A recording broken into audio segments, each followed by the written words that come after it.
Welcome to Retirement Decoded with your host, Scott Tucker, where we break down the complexities of retirement planning to give you clear, actionable advice. Whether you're just starting out or getting ready to retire, Scott's here to help you make informed decisions and secure your financial future. Tune in each week as we simplify the process and decode the path to a stress-free retirement. Now, here's your host, Scott Tucker. And welcome back to the podcast. You're listening to Retirement Decoded with Scott Tucker. I'm your host, Scott Tucker. And this is the podcast. We have Associate Advisor Andre Hootie with us today. Say hello, Andre Hootie. Hello, Andre Hootie. Andre Hootie, we have some questions from the listener mailbag. We have a question from Karen. Karen writes a podcast. By the way, Andre, have you seen the podcast is getting listened to all over the world? It is. We're getting traction just about everywhere. It's U.S., Canada, Switzerland, Norway, Russia. I don't know what they're doing over there. United Arab Emirates. Yeah, I mean, even when you go on vacation, you can't get rid of us. Oh, boy. Speaking of if you can't get rid of us, why don't you get on our phone calendar for free right now at tuckerretirement.com. And then in the United States, of course, we found that we're most heavily listened to in the U.S. in Illinois and California for some reason. And that's kind of the more recent, the states kind of shuffle a little bit. Tennessee, North Carolina, just a whole bunch of places.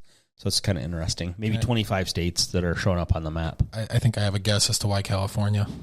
Why California, Andre? Because a specialty of ours, for those that don't know, is looking at tax planning and looking into your future. And California has some of the highest taxes there is. I wouldn't want to retire there.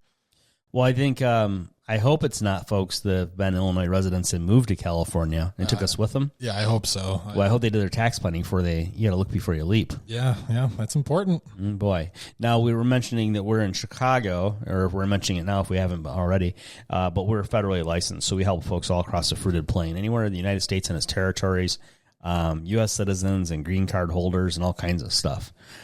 So let's see here, Andre. We have a question from Karen. Oh, this is about required minimum distributions and rules about that. Question from Karen. Karen writes a podcast. She says, Andre, I just turned 73 this year, and I started taking my required minimum distributions, or RMDs.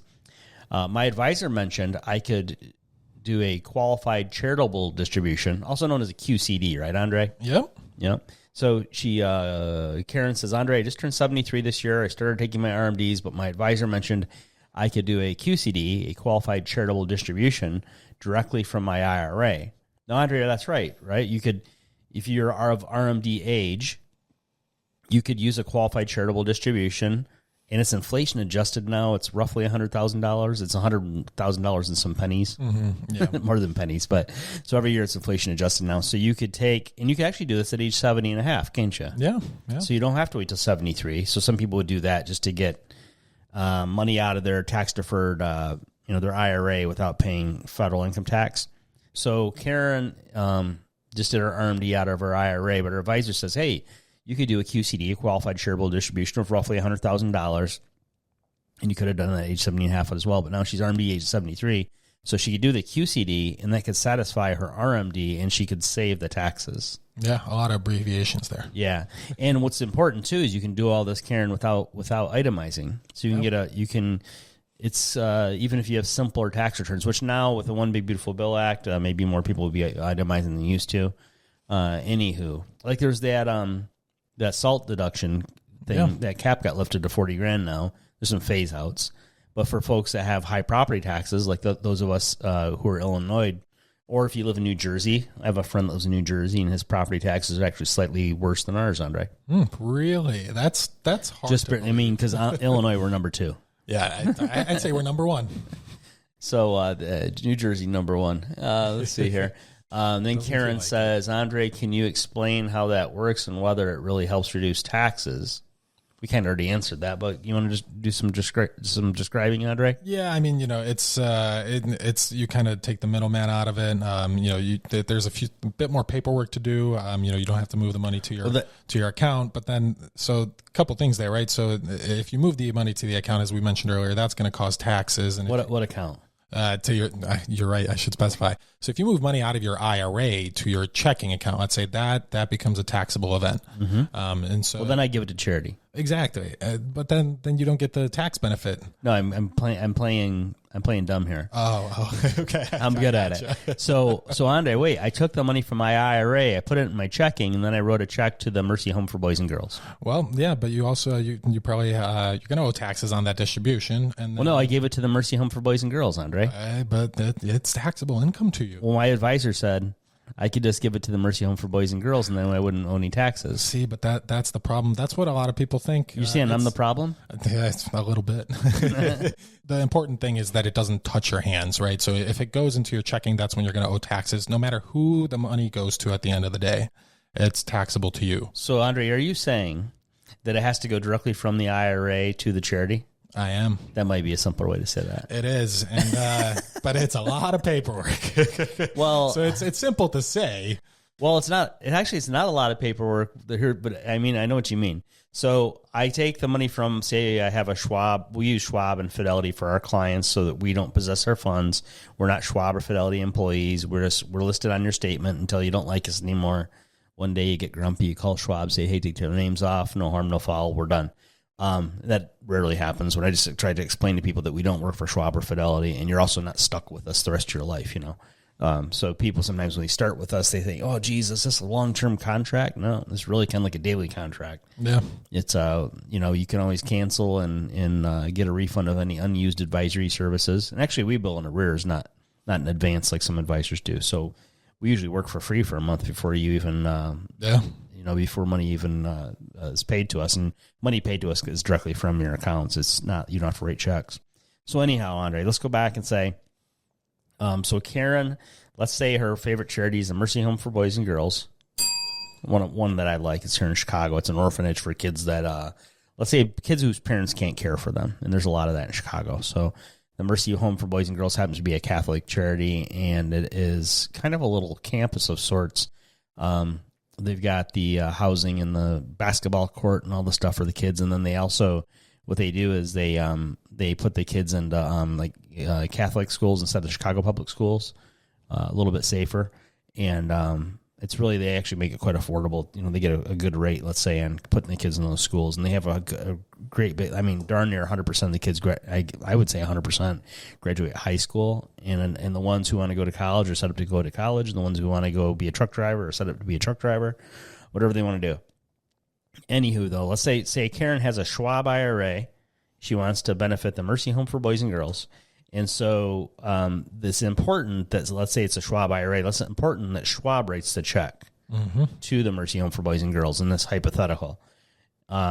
If Karen takes the IRA money to her personal checking, you just said, Andre, it's federally taxable.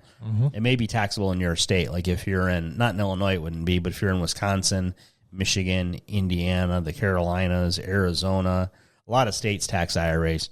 Well, and let me just add to that. For now, Illinois isn't taxing. That might change. More and more states have started to do that over the last years, and we might see those changes coming. But go on. Yeah. So Illinois certainly could, because the Illinois finances are so good, so they might change their tune and start taxing retirement accounts. So, say the Schwab IRA, for Karen Schwab IRA, Schwab writes the check. Now the check could go to Karen, but it has to be made out payable to Mercy Home for Boys and Girls.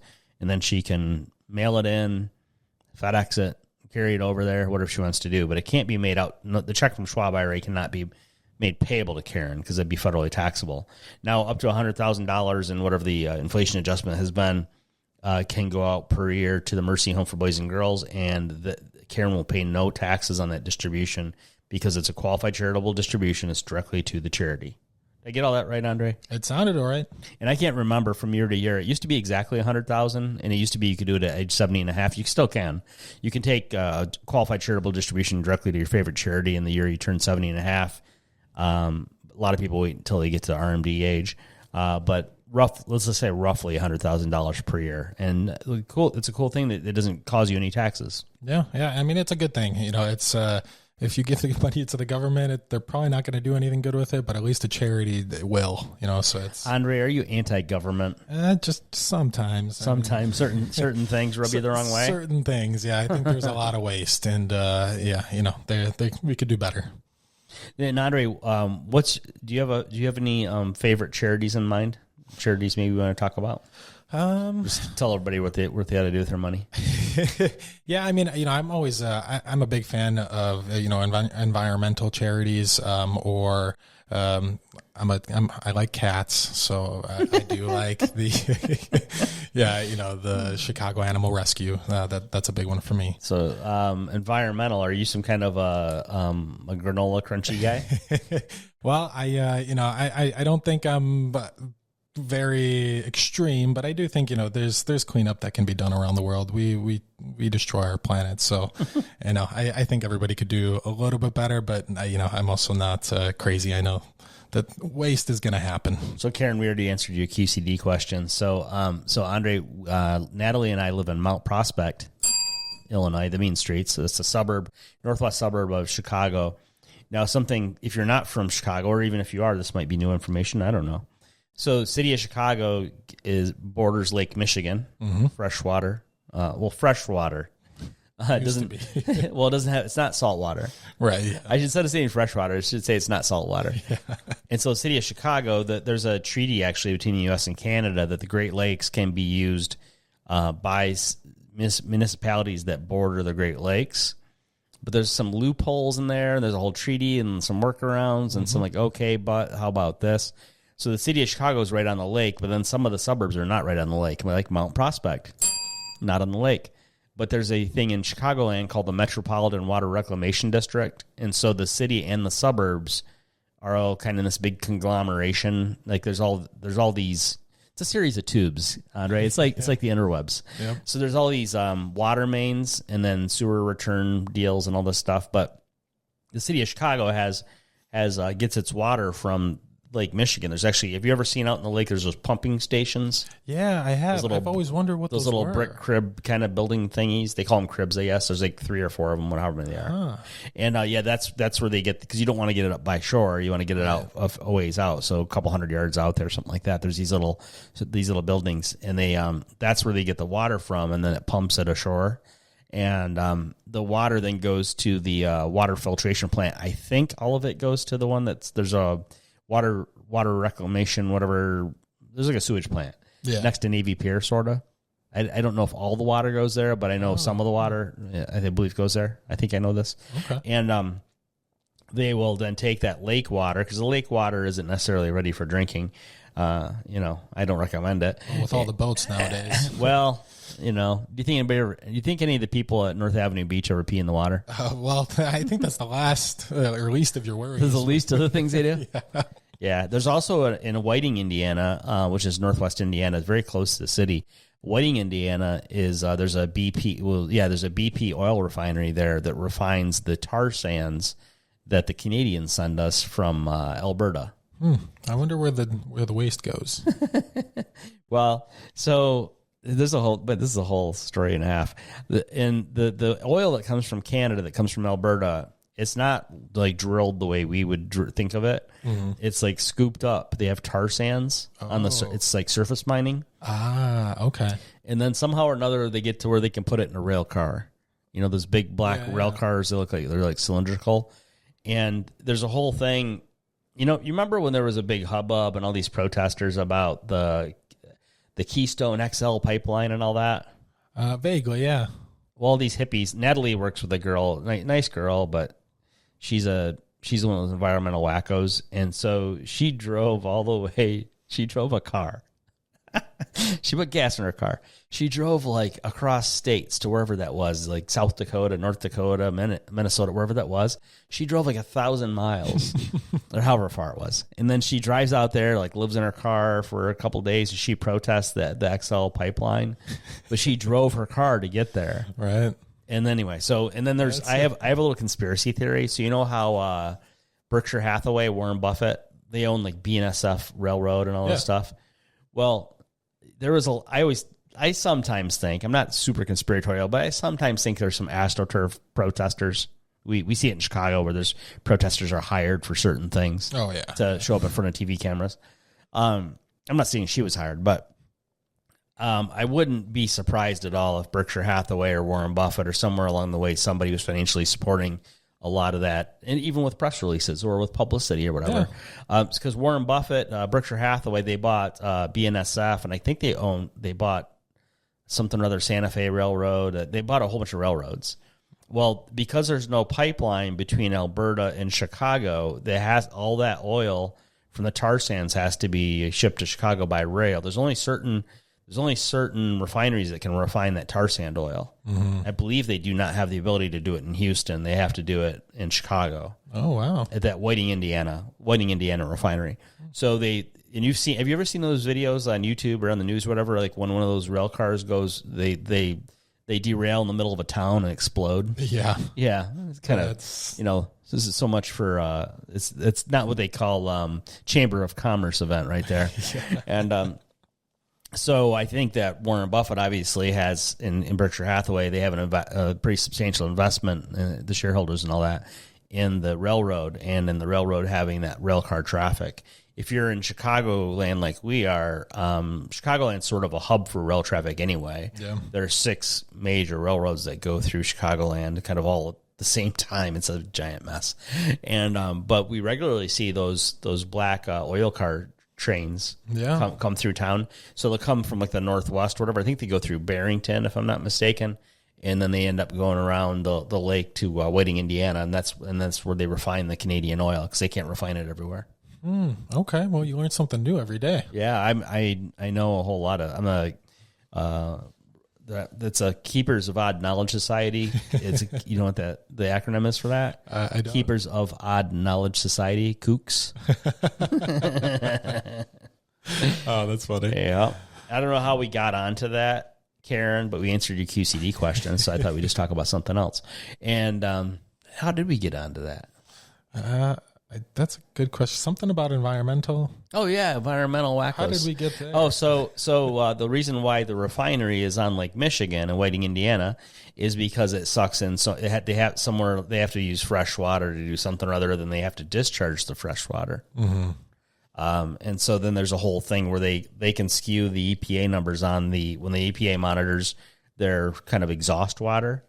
They can lower the temperature by adding more water because it disturbs fish to release hot water into the lake. Yeah. So they add water to their discharge water before they discharge it to throw off the temperature thing. Mm-hmm. But also they they'll add water to dilute the parts per million on the exhaust water. Right. It's just a way to game it so that you can still do what you're already doing. Yep. But you make it look like you didn't do it. Yeah. It's sort of like when Al Gore gets on a private jet and flies to Davos. And then he says, well, but I bought carbon credits to plant trees. It's like, you still did what you did. Yeah, it doesn't really offset. He's probably using like a tractor or something to plant trees too. Yeah. Burning diesel. Yeah, so what I was going to say is you were saying about environmental. That's what I was going to say. So since we get in Mountain Prospect, we get our water from the city of Chicago, but there's also a thing that the city of Chicago water system, they don't want to just take in lake water and have to make it drinkable all the time. So what they do is they recycle the water. Mm-hmm. So let's say a woman takes birth control and then she urinates. That goes, this is great. You're eating breakfast right now. So a woman in Chicagoland takes birth control, then she urinates. That water, that chemical from the pharmaceutical goes to the sewage treatment plant, but it comes back out of that chemical comes back out of the sewage treatment plant as drinkable water, and then it ends up in your tap in, say, Mount Prospect. Mm. Next thing you know, and same with like the other ones, the antidepressants too. Yeah. Somebody's depressed, they take like a whatchamajigger Prozac. So then if I drink tap water in Mount Prospect, I'm getting birth control, and I don't really need that. And then I'm also getting depression, whatever medicine. Maybe that would be useful. But so what we did is we got some months ago, there's a reverse osmosis water filtration thing. Oh, so there's and it's not like super fancy as it sounds. Reverse osmosis, space age technology. It's a membrane filter and it's only about a 3-gallon tank because you can't do it for your whole house. Like you can't do it like for your shower and everything. Right. So you put the water. This system puts the water the water you intend to drink, puts it through this membrane, and only the smallest molecules can pass. So like the H2O, small molecule can pass, but like the larger, like the estrogen or the Prozac and all that gets filtered out. And then the only thing that's kind of a pain in the butt with that, the guy told me, and we haven't had it quite a year yet. So the guy told me, he goes, one day it's going to stop working. You're going to think it's broken. He goes, it just means the filters need to be changed. Oh, okay. And he goes, well, you could probably do it yourself. And I'm looking at this thing. So I'm like, he goes, or you could just call us and we'll come do it. There you go. Oh, you know what I'll do? Because nowadays I can probably order the filters. I need to make sure the right brand and part number stuff, but probably on YouTube. Oh, yeah. Probably. I mean, it's just a filter. Well, he's like, you got to turn this off. And I guess if I watched a video, I'd figure it right out. But I was just looking at this thing, and I'm like, oh, great, another chore. Yeah. I got to buy these special filters, and then I got to do it. I got to remember how to do it a year from now. And he goes, I can show you so you know how to do it. I'm like, yeah, but a year from now, I'm going to forget. Yeah, no, it's just send me a video in a year. So, yeah, I guess that's what I'll do is I'll get I'll probably buy the filters and just get on YouTube and do it. You got to remember to turn off turn off the water that goes to that, and then change them out, then put it back together and hope it works. Oh, you're halfway there already. See, I'm glad we could talk today because I've just figured out what I'm going to do. Perfect. Probably about 6 months from now. Well, Karen, if you'd like to get on our phone calendar and maybe not talk about our water system in Chicago and maybe talk about your retirement planning, go to tuckerretirement.com. At tuckerretirement.com, you or any other podcast listener or even a friend of yours, go to tuckerretirement.com. You can see our phone calendar. Click and pick a time right there. Get on our phone calendar for free, and we will spend 15 minutes for free over the telephone the coming week with one of our financial planners. Andre, we'll get Karen's questions answered. And her answers question. I almost stumbled that time. You've been listening to the Retirement Decoded podcast with Scott Tucker. I'm your host, Scott Tucker. That's Associate Advisor Andre Hootie. We'll talk to you in the next episode. Scott Tucker Solutions, Inc. has a strategic partnership with tax professionals and attorneys who can provide tax and or legal advice.